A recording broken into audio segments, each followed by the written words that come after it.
Mike came through the door then, glancing from me to Edward. The look he gave Edward confirmed what Edward had said about loathing. He looked back at me, his eyes glum. You look better, he accused. Just keep your hand in your pocket, I warned him again. It's not bleeding anymore, he muttered. Are you going back to class? Are you kidding? I just have to turn around and come back. Yeah, I guess. So, are you going this weekend? To the beach? While he spoke, he flashed another glare toward Edward, who was staring against the cluttered counter, motionless as a sculpture, staring off into space. I tried to sound friendly as possible. Sure, I said I was in. We're meeting at my dad's store at 10. His eyes flickered to Edward again, wondering if he was giving out too much information. His body language made it clear that it wasn't an open invitation. I'll be there, I promised.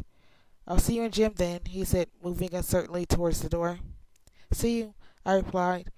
He looked at me once more, his rounded face slightly pouting, and then he walked slowly toward the door, his shoulders slumped. A swell of sympathy washed over me. I pondered, seeing his disappointed face again. And Jim. Jim, I groaned. I can take care of that. I hadn't noticed Edward moving to my side, but he spoke now in my ear. Go sit down. Look pale, he muttered. That wasn't a challenge. I was always pale, and my recent swoon had left a light stream of sweat on my face. I sat in one of the creaky folding chairs and rested my head against the wall with my eyes closed. Fainting spells always exhausted me. I heard Edward speaking softly at the counter. Miss Cope? Yes? I hadn't heard her return to her desk. Bella has gym next hour, and I don't think she feels well enough. Actually, I was thinking I should take her home now. Do you think you could excuse her from class? His voice was like melting honey. I could imagine how much more overwhelming his eyes would be. Do you need an excuse too, Edward? Miss Cope fluttered. Why couldn't I do that? No, I have Miss Gruff. She won't mind. Okay, it's all taken care of. You feel better, Bella, she called to me. I nodded weakly, hamming it up just a bit. Can you walk or do you want me to carry you again? With his back to the receptionist, his expression became sarcastic. I'll walk. I stood carefully, and I was still fine. He held the door for me, his smile polite, his eyes mocking. I walked into a cold, fine mist that had just begun to fall. It felt nice. The first time I'd enjoyed the constant moisture falling out of the sky as it washed my face clean of the sticky perspiration. Thanks, I said as he followed me out. It's almost worth getting sick to miss Jim. Any time. He was staring straight forward, squinting into the rain. So, are you going this Saturday, I mean? I was hoping he would, though it seemed unlikely. I couldn't picture him loading into up to carpool with the rest of the kids from school. He didn't belong in the same world. But just hoping that he might get me the first twinge of enthusiasm I felt for the outing. Where are you all going exactly? He was still looking ahead, expressionless. Down to the push, the first beach. I studied his face, trying to read it. His eyes seemed to narrow infinitesimally. He glanced down at me from the corner of his eyes, smiling wryly.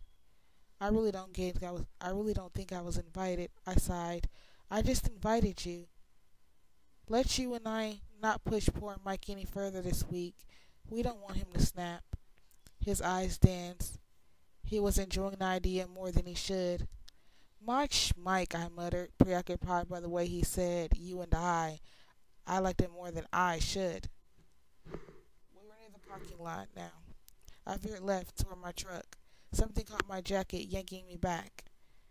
Where do you think you're going? He asked, outraged. He was gripping a fistful of my jacket in one hand. I was confused. I'm going home. Didn't you hear me promise to take you safely home? Do you think I'm going to let you drive in your condition? His voice was still indignant. What condition? And what about my truck? I complained. I'll have Alice drop it off after school. He was towing me toward his car now, pulling me by my jacket. It was all I could do from keep from falling backwards. He'd probably just drag me along anyway if I did. Let me go, I insisted. He ignored me. I staggered along sideways across the wet sidewalk until we reached the Volvo, then finally freed me. I stumbled against the passenger door. You are so pushy, I grumbled.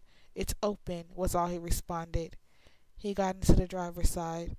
I am perfectly capable of driving myself home. I stood by the car fuming.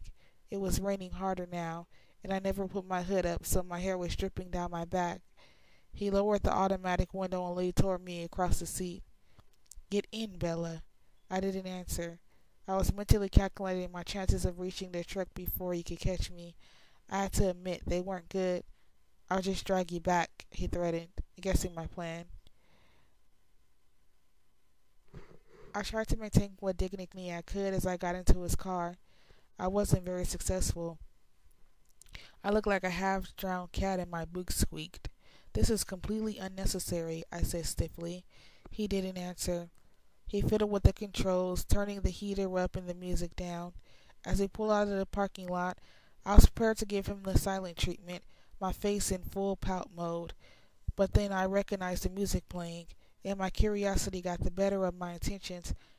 Claire de Lune? I asked, surprised. You know Debussy? He sounded surprised too. Not well, I admitted. My mother plays a lot of classical music around the house. I only know my favorites. It's one of my favorites too. He stared out through the window, lost in thought. I listened to the music, relaxing against the light gray leather seat. It was impossible not to respond to the familiar soothing melody. The rain blurred everything outside the window into gray and green smudges. I began to realize that we were driving very fast. The car moved so steadily, so evenly, though, I didn't feel the speed. Only the town flashing by gave it away. What is your mother like? He asked me suddenly. I glanced over to see him studying me with curious eyes. She looks a lot like me, but she's prettier, I said. He raised his eyebrows. I've too much Charlie in me. She's more awake than I am, and braver. She's responsible and slightly eccentric, and she's a very unpredictable cook. She's my best friend. I stopped. Talking about her was making me depressed. How old are you, Bella? He sounded frustrated. For some reason I couldn't imagine. He stopped the car and I realized we were at Charlie's house already. The rain was so heavy that I could barely see the house at all. It was like the car was submerged under a river. I'm 17, I responded, a little confused. You don't seem 17. His tone was reproachful. It made me laugh. What? He asked, curious again. My mom was calm.